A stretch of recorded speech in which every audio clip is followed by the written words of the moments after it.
Okay, म पहिले नै के भन्न चाहे भने यदि हजुर यो फिल्म बस प्रदीप खड्काको लागि हेर्न जान लाउनु भएको हो भने हजुर कृपया नजानुहोस्, किनभने यो फिल्ममा उहाँको रोल मुस्किल से 5 मिनेटको छ होला। फ्युचरमा यदि पार्ट 2 आयो भने मेबी उहाँको रोल अलि धेरै होला, तर यो मुभीमा उहाँको केवल क्यामियो मात्र छ। र ओके, अब कुरा गरौँ यो मुभीको। यो मुभीलाई मेकर्सहरूले नेपालको फर्स्ट साइफाई मुभी भनेर मार्केट गरिरहेको थिए, तर मेरो विचारमा एउटा एआई रोबोट, स्पेससिपको 2-3 शट र मुभीमा 5-6 चोटि स्पेसलाई मेन्सन गर्दैमा कुनै पनि मुभी साइफाई मुभी भन्दैन। यो मुभी हेर्ने बेला साइफाई मुभीवाला भाइब नै आउँदैन। यदि हजुर हाई एक्सपेक्टेसन लिएर मुभी हेर्न जानुहुन्छ भने हजुर पक्का पनि निराश हुनुहुन्छ। यो फिल्मको स्क्रिनले पनि निकै बोरिङ छ।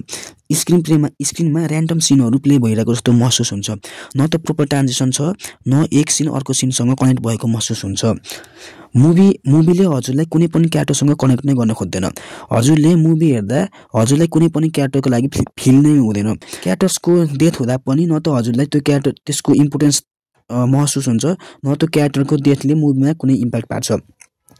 अब एक्टिङ वाइज पनि कसैको काम पनि त्यति राम्रो छैन। झन् अझ बेला बेलामा त मलाई सुनिल थापा र उहाँको छोराको रोल प्ले गरेको एक्टरले ओभर एक्टिङ गरेको जस्तो महसुस भइरहेको थियो। एक्टिङ त्यति खराब थियो सुनिल थापाको पनि र उहाँको छोराको क्यारेक्टर प्ले गर्ने एक्टरको नि। र यो फिल्मको लिड एक्ट्रेस कविता नेपालीको एक्टिङ पनि ठिकठाक नै थियो। बेला बेलामा भने उहाँ पनि ओभर एक्सप्रेसिभ नै देख्नुभयो मुभीमा, र उहाँको इङ्ग्लिस बेला बेलामा मैले मात्र नबुझेको हो कि हजुरले पनि बुझ्नु भएन। अब प्रदीप खड्काको स्क्रिन टाइम भने त्यति धेरै छैन, तर उहाँले आफ्नो काम भने राम्रोसँग गर्नुभएको छ। यो फिल्मले एक्सन सिनहरू भने अलि राम्ररी नै पुलअप गरेको छ। यो फिल्मको मलाई मन परेको कुरा भनेको त्यही एक्सन सिन्स, भिजुअल्स र इन्टरभलभन्दा 5-10 मिनट अगाडिको एउटा कमेडी सिन हो। त्यो सिन हेर्दा भने अलिकति मुखमा चाहिँ आँसु आउँछ।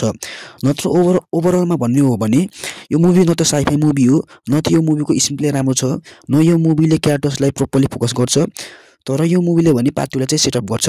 र यो मुभीमा एउटा पनि गीत छैन, तर गीत नहुँदा पनि हजुरलाई यो मुभी हेर्दाखेरि बेला बेलामा बोर फिल भएको चाहिँ महसुस हुन्छ। ओके, यही नै थियो रिभ्यू भिडियो अफ एक्लो पार्ट 1। हजुरलाई यो भिडियो कस्तो लाग्यो let me know in the comment. र हजुरले यो फिल्म हेर्नुभयो कि भएन, यदि हेर्नुभयो भने हजुरलाई त्यो फिल्म कस्तो लाग्यो त्यो पनि कमेन्टमा भन्नुहोस्। हस्त, जय नेपाल।